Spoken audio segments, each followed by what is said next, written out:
Pertanyaan untuk calon wakil presiden nomor urut 2, Bapak Gibran Rakabuming Raka. Untuk subtema keuangan, pajak, pengelolaan APBN dan APBD. Hanya sepertiga APBN yang dapat digunakan untuk membiayai pembangunan. Padahal janji kerja program paslon memerlukan biaya tinggi. Pertanyaannya, mana yang menjadi pilihan prioritas anggaran? Pembangunan infrastruktur fisik atau pembangunan kualitas SDM dan ekonomi rakyat?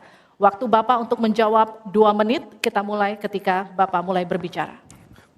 Baik, terima kasih. Tidak semuanya harus menggunakan APBN. Contoh IKN, banyak yang gagal paham. Tidak 100% pembangunan IKN itu menggunakan APBN. Yang digunakan hanya 20%. Sisanya adalah investasi dari swasta dan investasi dari luar negeri. Ini yang banyak yang gagal paham. Mas Gibran, saya sangat tertarik tentang IKN dan itu bagus. Harus kita laksanakan sebagai warisan dari Pak Jokowi. Tapi tadi saya tergelitik, anggaran untuk IKN itu hanya 20% dari APBN dan sisanya dari investor.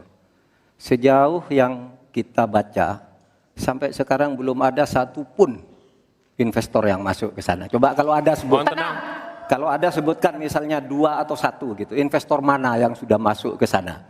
Yang saya dengar justru ada ratusan ribu hektar tanah sudah dikuasai oleh pengusaha-pengusaha tertentu sekarang ini.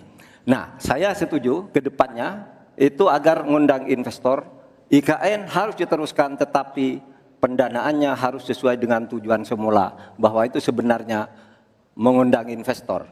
Tapi sekarang ini yang sudah jadi itu semuanya dari APBN. IKN ini bukan hanya membangun bangunan pemerintah, tapi juga sebagai simbol pemerataan pembangunan di Indonesia, sebagai simbol transformasi pembangunan di Indonesia. Dan untuk menanggapi Prof. Mahfud, Prof, mungkin nanti setelah pulang dari debat bisa di Google, sudah banyak yang masuk Mayapada, Agung Sedayu. Dan nanti akan tambah lagi mungkin setelah Pilpres, karena mereka pasti akan wait and see, melihat stabilitas politik di Indonesia. Terima kasih. Ini IKN aja sudah puluhan tahun baru dilaksanakan, itu pun yang investasi baru dalam bentuk janji, belum ada yang melaksanakan. Nah gitu kan.